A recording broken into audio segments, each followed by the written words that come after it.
নমস্কার বন্ধুরা, আমি আবার তোমাদের কাছে চলে এসেছি নতুন একটা ভিডিও নিয়ে। আজকে আমার ভিডিওর নাম হলো মটর ডালের বড়া ভেজ সোয়াবিন কারি।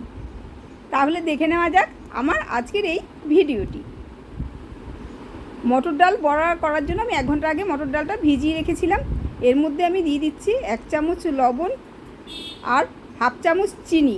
চিনিটা দিলে মটর ডালের বড়ার স্বাদটা একটু ভালো হয়।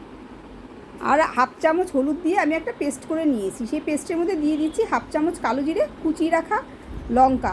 আমি কিন্তু লঙ্কাটা পেস্ট করিনি, আমি সবসময় বড়ার মধ্যে লঙ্কা এরকম কুচিয়ে দিই।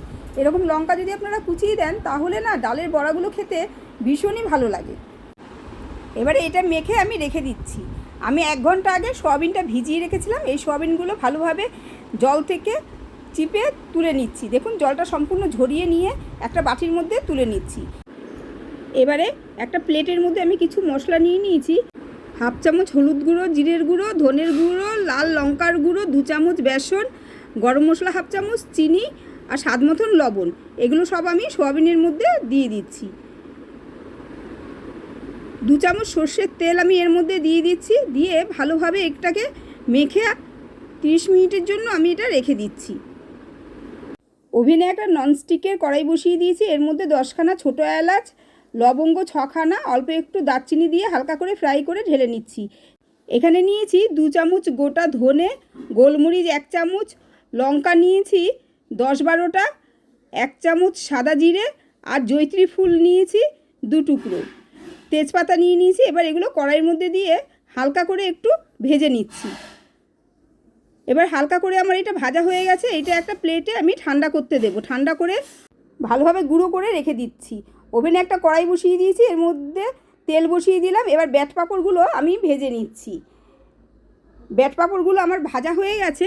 এর মধ্যে যেই ডালটা আমি বেটে মেখে রেখে দিয়েছিলাম সেই ডালের বড়াগুলো এবার একটা একটা করে দিয়ে আমি সব ভেজে নিচ্ছি।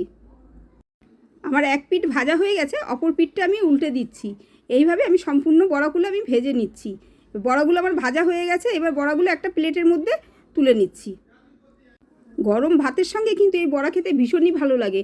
আমি এখানেও 2টো বড় দেখে সাইজের বড়া ভেজেছি আর ছোটো ছোটো কতগুলো বড়া ভেজেছি, মানে 3 রকম সাইজ করে আমি বড়াগুলো ভেজেছি। আপনারা আপনাদের পছন্দ মতন সাইজ করে বড়াগুলো ভেজে নেবেন। এদিকে আমি সোয়াবিনগুলো মেখে রেখেছিলাম, সেই তেলের মধ্যে আমি সোয়াবিনগুলো দিয়ে দিলাম। সোয়াবিনটাও আমি হালকা করে ভেজে নেব। দেখুন এইভাবে সোয়াবিনগুলো ভেজে নেবেন। সোয়াবিনগুলো আমার ভাজা হয়ে গেছে। আমি এবার সোয়াবিনটা একটা প্লেটে তুলে নিচ্ছি। এবার এর মধ্যে দিয়ে দিচ্ছি সর্ষের তেল। এবার সর্ষের তেলটা যখন আমার একটু গরম হয়ে যাবে এর মধ্যে ফোড়নে দিয়ে দিলাম হাফ চামচ সাদা জিরে, 2খানা তেজপাতা আর যেই বেটে রেখেছিলাম চালমগজ, সেই চালমগজটা আমি এর মধ্যে দিয়ে দিলাম। চালমগজের বাটিটা ধুয়ে একটু জল আমি এর মধ্যে দিয়ে দিচ্ছি। এবার ভালোভাবে একটু কষিয়ে নিয়ে এর মধ্যে কিছু মশলা আমি অ্যাড করছি। দিয়ে দিচ্ছি হাফ চামচ হলুদ গুঁড়ো, যেই মশলাটা আমি ভেজে গুঁড়ো করে রেখেছিলাম সেই মশলাটা আমি 1 চামচ দিয়ে দিলাম। আর দিয়ে দিচ্ছি স্বাদ মতন লবণ আর চিনি। আমি আগেও সোয়াবিনটা মাখার সময় লবণ আর চিনি দিয়েছিলাম, আমি সেই বুঝেই আপনারা অবশ্যই লবণ আর চিনিটা দেবেন। এবারে এগুলোকে ভালোভাবে একটু ফ্রাই করে নিচ্ছি। হাফ চামচ কাশ্মীরি লঙ্কার গুঁড়ো দিয়ে দিচ্ছি। দিয়ে আবারও সম্পূর্ণ মশলাগুলো একসঙ্গে আমি রান্না করে নেব।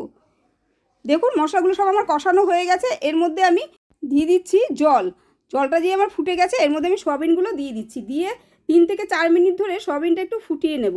এর মধ্যে 1 চামচ ঘি দিয়ে দিলাম আর কসুরি মেথি দিয়ে দিলাম।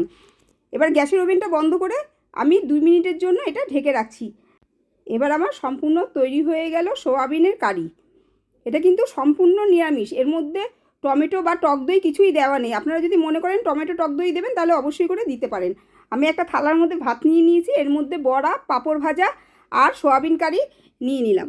ভিডিওটা আপনাদের কাছে কেমন লাগলো? যদি ভালো লাগে তাহলে একটা লাইক দিয়ে দেবেন, শেয়ার করে দেবেন আত্মীয় স্বজন বন্ধুবান্ধব সবার সাথে। আমার চ্যানেলে নতুন বন্ধু হয়ে থাকলে চ্যানেলটা অবশ্যই করে সাবস্ক্রাইব করার জন্য অনুরোধ রইল। বেল আইকনটা ক্লিক করে দেবেন, যখনই আমি নতুন কোনো ভিডিও পাঠাবো সবার আগে আপনাদের কাছে পৌঁছে যাবে। আপনারা সবাই ভালো থাকবেন, সুস্থ থাকবেন। নেক্সট রেসিপি নিয়ে আবার আপনাদের কাছে ফিরে আসছি। ধন্যবাদ।